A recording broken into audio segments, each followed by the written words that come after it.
할렐루야.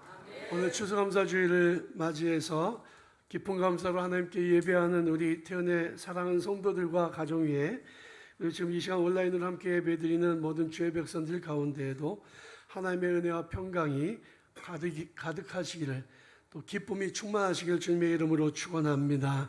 지난 한 주간 감사절 맞이 특별 새벽 기도를 진행했는데, 이번엔 정말 많은 성도들이 한 마음으로 참여해 주셔서 감사로 물들어가는 좋은 시간이었던 것 같습니다. 그래서 이번 감사절이 더 특별히 의미가 있다는 생각이 듭니다. 감사절에는요, 반드시 두 가지가 있어야 돼요. 첫 번째는 하나님의 은혜에 감사하는 행위가 있어야 되고, 두 번째는 나와 함께하는 모든 이웃들과 그 추수의 기쁨을 나누는 것입니다. 추수감사절은 그런 의미에서 본다면 축제의 자리예요. 추수감사절은 무슨 자리라고요? 축제의 자리. 그런데 여러분들 표정이 왜 그러세요? 얼굴이 좀 웃으셔야 되고 기쁨이 가득하셔야죠. 이번 주 우리 태연 가족의 약속이 항상 미소 짓기잖아요. 웃기. 그냥 이상한 사람처럼 맨날 실실 웃는 게 아니라 우리는 얼굴에 미소를 항상 지면서, 왜 하나님이 우리를 불러주셨고 택하여 주셨고 또 하나님 자녀 삼아 주셨고요, 하나님께서 우리에게 소망도 주셨고 우리의 기회도 주셨고 능력도 주셨기 때문이죠. 감사할 일이 얼마나 많습니까? 그러니까 감사의 마음으로 얼굴이 항상 미소를 짓는 그런 삶이 되셨으면 좋겠습니다. 여러분, 올 한 해 경제적으로 좀 어렵고 힘든, 물가도 많이 올라서 힘든 시기였지만, 그러나 돌이켜보면 우리가 많은 것들을 거두었고 많은 것들을 누렸어요. 지금까지 은혜로 지켜주시고 우리에게 복을 주신 하나님께 이제 다 같이 한번 영광의 박수 돌려드리겠습니다. 할렐루야. 감사합니다. 추수감사절을 맞이했다는 것은요, 이제 거의 한 해가 마무리되고 있다는 의미입니다. 농촌에서는 이게 너무나도 정확해요. 농사를 짓는 농사꾼들은 곡식을 수확하고 난 다음에는 더 이상 할 게 없습니다. 그냥 농한기를 맞이하는 거죠. 다음번에 다시 농번기를 맞이할 때까지 방학입니다. 한 해가 이제 마무리된 거예요. 우리는 도시에 살기 때문에 그렇진 않지만 그래도 이제 2달밖에 남지 않았잖아요. 한 해를 잘 마무리해야 될 때가 왔다는 거죠. 우리는 우리의 가정에서, 일터에서, 직장에서 애써서 노력을 했습니다. 그래서 많은 열매를, 물질을 거두었습니다. 많은 물질을 거둔 분도 있을 것이고 적게 거둔 분도 있겠지만, 사실 돌이켜보면 모든 것이 하나님의 은혜였다고 고백할 수밖에 없는 상황이에요. 왜냐하면 우리가 모든 상황을 돌아볼 때 정말 하나님이 도우시지 않으면 가질 수 없었던 것들이 우리에게 있잖아요. 우리 모두는 여기까지 잘 달려왔기 때문에 이제 한 해를 잘 마무리하고 새해를 준비해야 됩니다. 여러분, 농사꾼들이 농사를 지으면 곡식들을 푸대에 담잖아요. 그러면 푸대에 담은 다음에 뭐 합니까? 실링을 하죠. 마감을 해야 돼요. 아니면 곡식이 다 흩어집니다. 묶어야 돼요. 주둥이를 잘 묶고. 옛날에는 마대를 사용할 때는 주둥이를 묶었고 요즘에는 박음질을 하잖아요. 어쨌든 안 하면 다 흩어지고 또 곡식이 수분이 다 날아갑니다. 우리 성도들이요, 한 해를 잘 마무리하고 하나님께 예배드리는 이 시간, 여러분, 이게 감사를 하는 것은 뭐냐면 마감을 잘 하는 거예요. 그 마대에 그 주둥이를 잘 묶는 것과 같다는 거죠.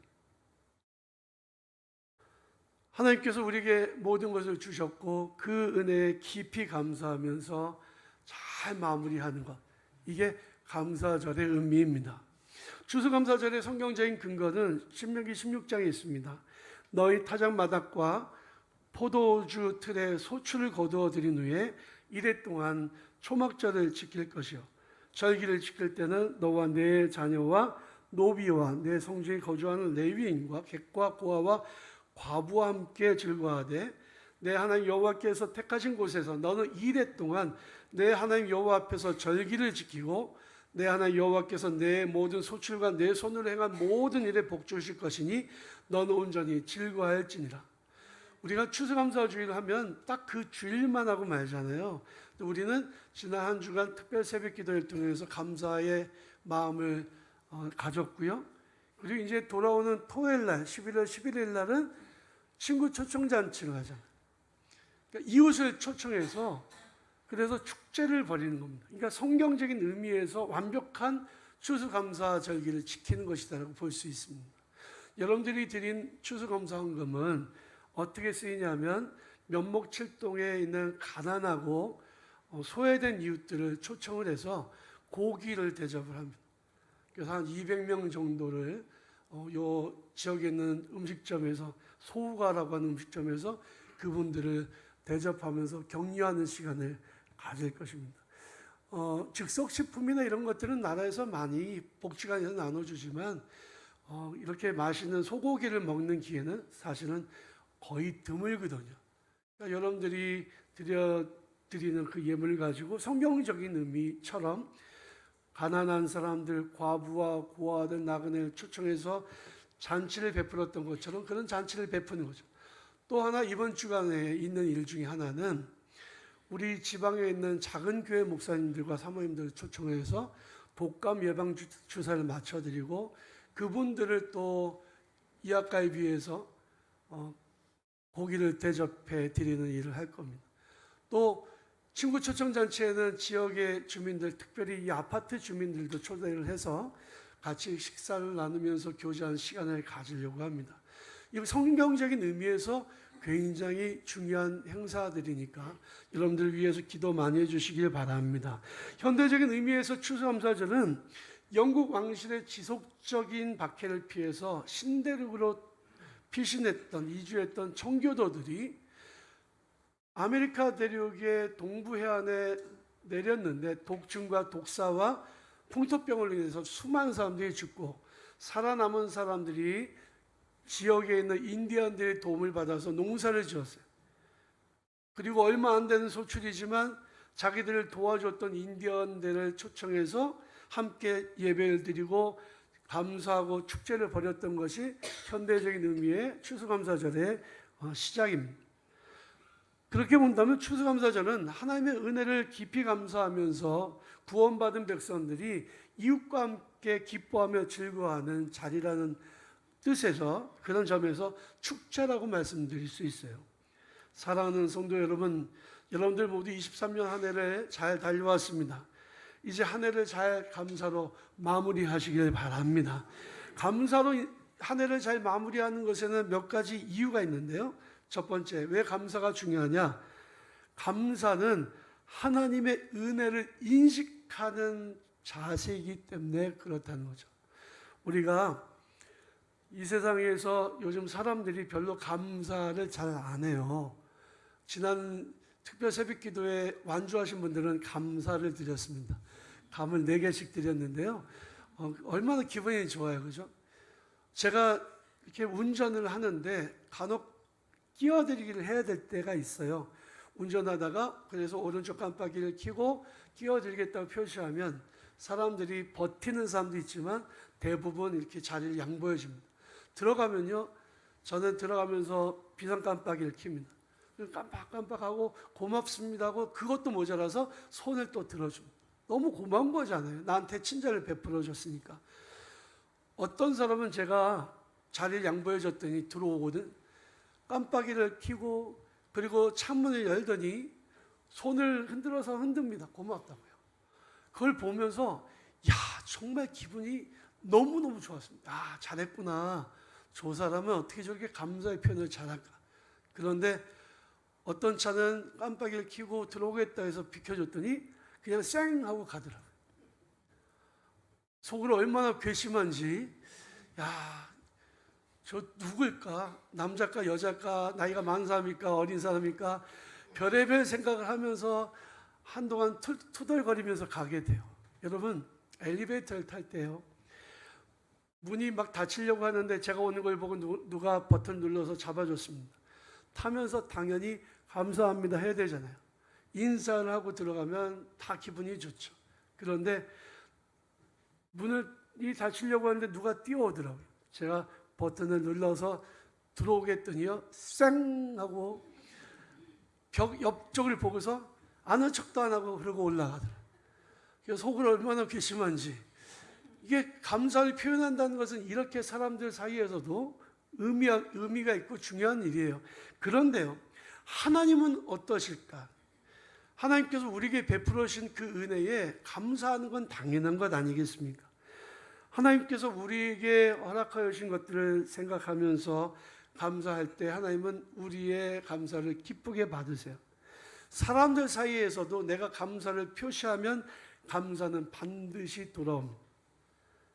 감사를 표현하는 성도들이 되시길 바라고, 특별히 하나님 앞에 깊은 감사로 영광을 돌려드리는 성도들이 되시길 바랍니다. 감사는요, 내가 여기까지 달려오는 동안에 하나님께서 나를 도와주시는 것을 인식하고 기억하고 고백하는 행위예요. 농사꾼이 농사 실력이 좋다고 결과가 반드시 좋습니까? 아니에요. 실력보다 더 중요한 것은 날씨고 기후죠. 적당한 비와 햇볕과 바람이 있어야 됩니다. 이런 것들이 받쳐주지 않으면 농사는 잘 지을 수가 없어요. 농사를 잘 지어도 곡식 가격이 폭락하면 아무리 농사를 잘 지어도 농사꾼은 그 해의 농사를 망칠 수밖에 없는 겁니다. 실력이 아무리 좋다고 좋은 대학 가는 거 아닙니다.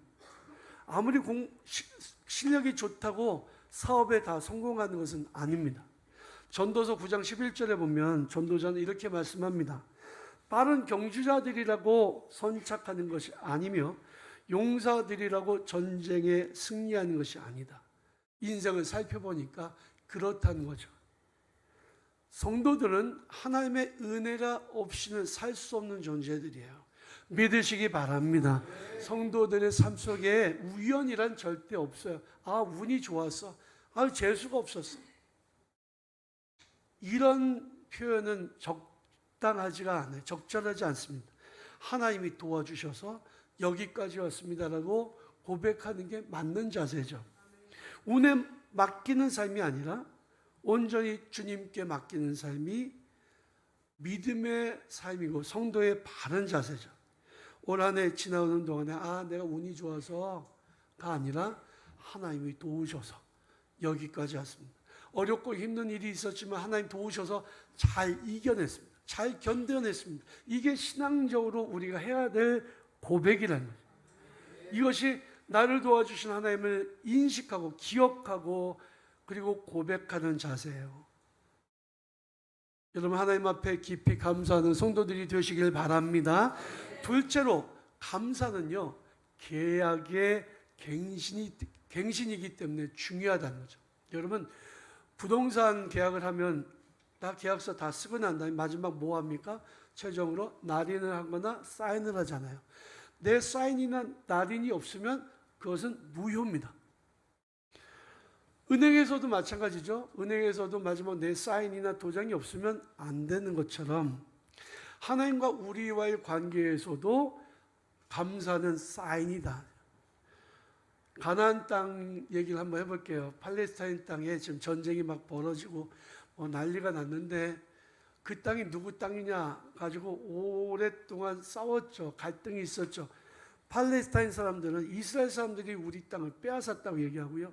이스라엘 사람들은 우리 조상이 이곳에 왕국을 세워서 정말 수천 년 동안 이 땅을 살았는데 우리 땅이 맞지 않냐라고 얘기합니다. 뭐가 맞을까요? 여러분, 그 땅이 그들의 땅일까요? 아니죠. 이건 마치 뭐가 같냐면 옛날에 우리가요, 청파동에 좋은 집을 가지고 있었거든요. 그런데 그 집을 팔고 나왔어요. 그런데 지금 다른 사람이 그 집에 들어가 살고 있습니다. 내가 가서 여기 내가 살던 집이니까 내 집입니다라고 얘기하는 거 똑같은 거죠. 여러분, 땅의 임자는 바뀌게 되어 있습니다. 집주인도 바뀌게 되어 있어요. 여러분들의 집이 여러분들 겁니까? 여러분의 땅이 여러분들 거예요? 여러분들 돌아가시면 누구 거예요? 다른 사람 이름으로 명의가 바뀌잖아요. 잠시 우리는 이 땅에서 머물다 살다 가는 것뿐입니다. 잠시 우리는 임대해서 사는 임차인입니다. 임대인인가요? 예, 임차인이 맞죠. 예. 우리나라가 중국한테 그 드넓은 만주 땅 그 간도는 다 우리 땅이었다 옛날에. 근데 우리 거 너네가 차지하고 있냐? 내놔라. 그럼 내놓습니까? 대마도 땅 우리 땅이었는데 왜 일본 사람들이 와서 살고 있냐고. 그러면 내놓습니까? 역으로 독도가 우리 땅인데 일본 사람들이 지네 땅이라고 우긴다고 줍니까? 있을 수 없는 일이에요. 그런데 더 길게 보면요, 그 땅의 주인은 누구도 아니에요. 하나님이시지. 과거에 농사꾼들이요, 자기 땅에서 농사 짓는 사람이 거의 없었습니다. 그 땅의 주인으로부터 땅을 불화받아서 임시로 농사 짓고 세경을 바치는 소장민들이었어요. 1년이 되면 다시 계약을 하는 거죠. 맨마지기를 더 넓혀서 땅을 임대하든지 아니면 줄여서 하든지, 아니면 주인이 보고 당신은 제대로 농사를 못 지으니 다른 사람 주겠다고 뺏어서 줄 수도 있는 거죠. 이 땅에 있는 것이 내가 아무리 가진 것이 많아도 내 것이 아니에요. 그래서 비유로 말하자면 우린 모두가 하나님의 땅을 불화받아서 농사짓는 소장농들이다. 청지기 개념보다 더 확 와닿지 않으십니까? 중요한 것은 이 짧은 내 인생에 하나님께서 나를 충성되게 여기셔서 맡겨주셨는데 내년에도 맡겨주실지는 모른다는 거죠. 올해 내게 맡겨주신 것을 내년에도 맡겨주셔야만 농사를 지을 수 있잖아요. 그런데 그거를 과연 내년에도 맡겨주실까? 달란트 비유 예수님 말씀하셨는데요. 거기서 가장 중요한 게 뭔지 아십니까? 성실성? 주인이 맡겨준데 왜 넌 놀고 있어? 왜 일 안 하고 있어?가 아니에요. 가장 중요한 건 뭐냐면 감사입니다. 5달란트, 2달란트 맡은 종들은요, 자기들을 충성되이 여겨서 자기에게 달란트 그 어마어마한 재산을 맡겨주고 간 주인에게 감사하는 마음에 열심히 일했더니 주인이 돌아와서는 2배로 맡겨줬다. 주인의 즐거움에 참여하였다는 것이고요. 1달란트 맡은 종은요, 불평하고 불만했습니다. 감사하지 않았어요. 그래서 땅에 바로 묻어놨더니 있는 것조차 빼앗기고 어두운 데를 쫓겨나서 슬피 울며 이를 갈았다는 게 그 예수님의 비유의 말씀의 핵심입니다. 계약의 재갱신은요, 하나님의 뜻에 달려 있어요. 그러니 우리는 하나님 앞에 감사로 하나님께 영광을 돌려드리는 것이 정말로 중요합니다. 감사하는 성도들이 되시기를 바랍니다. 마지막으로 감사는요, 하나님이 주신 것을 기뻐하고 즐거워하는 것이기 때문에 중요한 거예요. 우리가 인생을 살면서 열심히 애를 쓰고 돈도 벌었습니다. 은행에 쌓아놨어요. 그런데 누리지 않는다면 무슨 의미가 있을까요?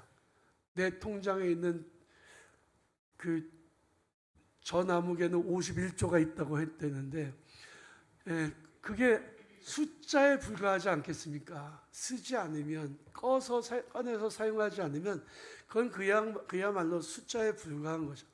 지나치게 아끼지 마세요. 여러분, 하나님이 주신 시간도 돈만큼이나 중요한 겁니다. 가족과 함께하는 시간, 내가 즐기고 행복하게 사는 게 얼마나 중요한 일이에요. 누리며 사는 게 얼마나 중요한 거야. 내가 하나님 앞에 내게 주신 것을 기쁨으로 마음껏 드리고, 그리고 이웃과 함께 나누는 것, 이게 얼마나 가치 있고 의미 있고 보람된 일입니까? 적게 거두었든 많게 거두었든 이웃과 함께 거둔 그 모든 것들을 나누며 하나님께 감사하는 것이 감사절의 중요한 의미입니다. 오늘 본문 말씀에 신명기 14장에 보면 절기를 지킬 때는 너와 내 자녀와 노비와 내 성중에 거주하는 레위인과 객과 고아와 과부가 함께 즐거워하되 그들이 와서 먹고 배부르게 하라. 그리하면 내 하나님 여호와께서 내 손으로 하는 범사에 내게 복을 주시리라 했습니다. 내게 주신 하나님의 은혜에 깊이 감사하면서 이웃과 함께 이 은혜를 나누는 이 추수감사는 정말로 중요한 의미가 있는 시간입니다. 이 세상에는 두 종류의 사람이 있습니다. 하나는 불평을 크게 떠드는 사람들. 음식점에 가면 술 먹으면서 막 불평을 떠드는데요. 소리가 너무 시끄러워서 견딜 수가 없는 경우도 있어요. 가데스 바네아라고 하는 곳에서 이스라엘 정탐꾼들이 부정적인 보고를 하니까 사람들이 그 불평을 증폭시키잖아요. 막 소리가 엄청나게 원망한 소리가 온 천하에 가득했습니다. 그런데 오늘 본 말씀에 보면요, 에스라 3장 16절의 말씀 보면 이런 말씀이 나와요. 모든 백성이 여호와의 성전 기초가 놓임을 보고 여호와를 찬송하며 큰 소리로 즐거이 불렀다. 나이 많은 족장들은 이 성전의 기초가 놓임을 보고 솔로몬의 성전보다 너무 규모가 작으니까 마음이 복잡했겠죠. 슬픔도 있고 기쁨도 있고. 그러니까 대성통곡을 했다. 스피커가 크게 두 개 왕왕거렸어요. 하나는 감사의 찬양의 스피커, 하나는 슬피 우는 대성통곡의 스피커. 그래서 멀리서 듣는 사람들은요, 즐거이 부르는 소리와 통곡하는 소리를 분간하지 못했다 라고 기록되어 있습니다. 여러분, 우리는 큰 소리로 울어야 될까요? 큰 소리로 불평을 증폭시켜야 될까요? 아니면 큰 소리로 감사하고 찬양해야 될까요? 감사를 증폭시켜야 될까요? 방송실에 보면 앰플리파이어가 있어요. 앰프라고 하는데 그건 뭐예요? 작게 들어간 소리를 이 마이크를 통해 들어간 것을 앰프가 증폭시키는 거죠. 그러면 스피커로 소리 큰 소리로 나오는 겁니다. 하나님이 내게 주신 은혜를 내가 어떻게 감사할까? 큰 소리로 주님께서 내게 행하신 일들을 감사하고 찬양하는 거죠. 작은 것도 하나님 앞에 감사하고 소리를 높이는 거죠. 내게 주신 그 은혜를 기뻐하면서 그 깊은 감사를 담아서 하나님 앞에 올려드릴 때에 하나님 영광 받으실 거예요. 여러분들은 감사의 스피커들입니다. 하나님 앞에 깊은 감사로 영광을 돌려드리는 우리 복된 태어난 성도들, 주의 백성들 되시길 주님의 이름으로 축원합니다.